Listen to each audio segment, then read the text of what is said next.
Today, we are diving deep, way deep, into a part of our planet that's absolutely massive, incredibly mysterious, and, as we're going to find out, super important. It's been hiding in plain sight this whole time, and the story of its discovery starts with a question that sounds like it was pulled from a sci-fi novel. I know it sounds a little crazy, right? But believe it or not, this was a very real puzzle that had scientists totally stumped for years. And it all kicked off with a strange discovery made right in the middle of World War II. So picture this. You're on the deck of the USS Jasper. It's 1942. You're using this brand new sonar tech, trying to hunt for enemy submarines. You send a ping down into the depths, expecting it to hit the seafloor, but instead, it bounces back from this weird phantom layer, hundreds of feet down. And here's the really bizarre part. Every single evening, it would just disappear. And then, like clockwork, it was back the next day.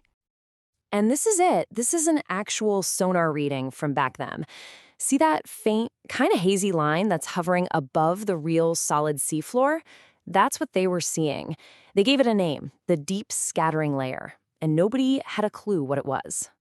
The first guesses were all over the map. People thought, okay, the equipment's probably busted, or maybe it's some weird pocket of water at a different temperature. Some even thought they'd discovered thousands of underwater mountains that nobody had ever charted. It was such a mystery that on nautical maps, they just started marking these spots with ED, which stood for existence doubtful. But the real answer was so much cooler than any of those theories. That false bottom, that phantom layer, it wasn't rock, it wasn't sand, it was life. A gigantic, dense, moving swarm of animals. And with that one discovery, a whole new world opened up. So the big question is, who are these creatures? What kind of life forms a layer so dense it can trick military sonar? Well, let's take a journey into the gloom and meet the residents of the Twilight Zone. Okay, so let's get our bearings. The ocean is layered, kind of like a cake. You've got the sunlit zone at the top, which we're all familiar with. Then way, way down, you have the pitch black midnight zone. And sandwiched right in between them is this huge, murky belt of water called the Twilight Zone. It's where the last little bit of sunlight fades into nothing. And let me tell you, life down here is extreme. It's a world of perpetual dusk, the water's close to freezing, and the pressure is just immense.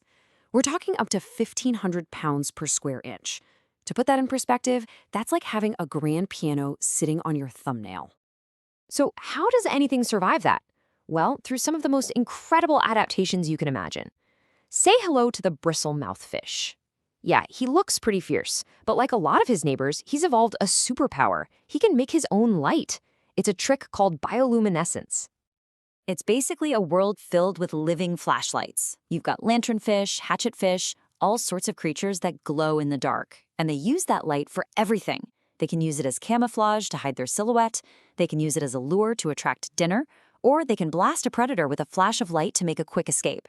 It's a totally alien light show happening just out of our sight.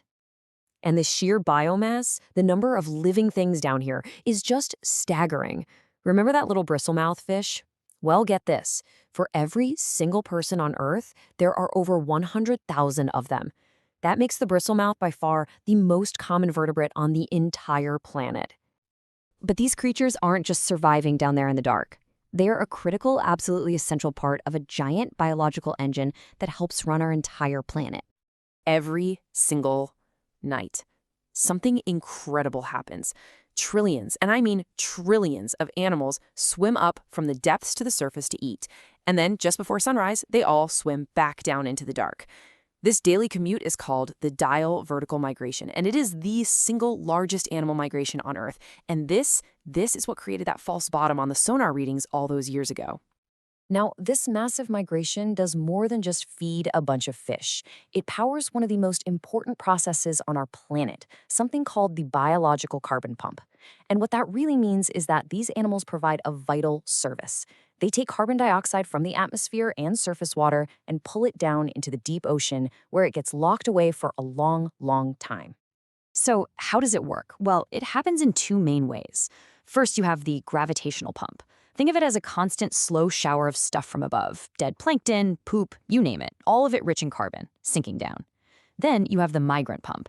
That's our migrating animals. They eat up at the surface, filling their bellies with carbon, and then physically carry it back down with them to the deep. The term marine snow sounds so delicate, doesn't it? Well, here's what it actually looks like up close. It's a mix of all sorts of organic bits and pieces. And on the right, you can see a fecal pellet, basically fish poop.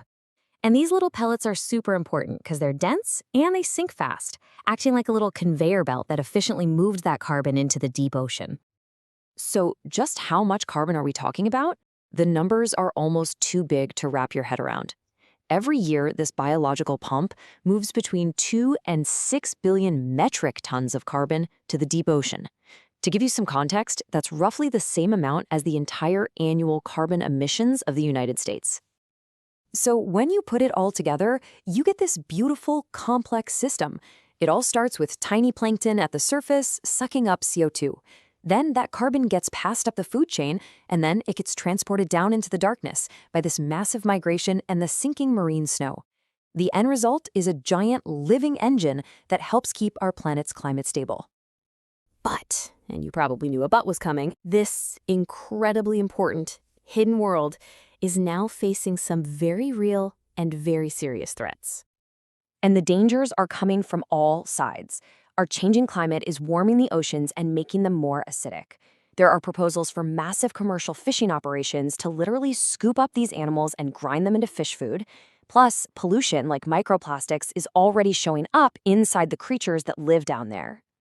What makes all of this even more alarming is how little we still actually know about this place. This quote says it all, really. We have major gaps in our knowledge. We're not even sure about something as basic as how many fish there actually are. We are essentially flying blind into a hugely important ecosystem. And the stakes? Well, they couldn't be higher. Let's just make it crystal clear. If the Twilight Zone's biological pump were to stop working, scientists estimate that the amount of CO2 in our atmosphere could jump by about 50%. 50%. That would massively amplify the greenhouse effect. So that's the reality we're faced with. This hidden, mysterious realm full of bizarre and wonderful creatures we've barely just met is playing this enormous role in keeping our planet habitable. Which really just leaves us with one final, and I think, crucial question. Now that we're beginning to understand what's down there and what it does for every single one of us, are we willing to protect what we can't see?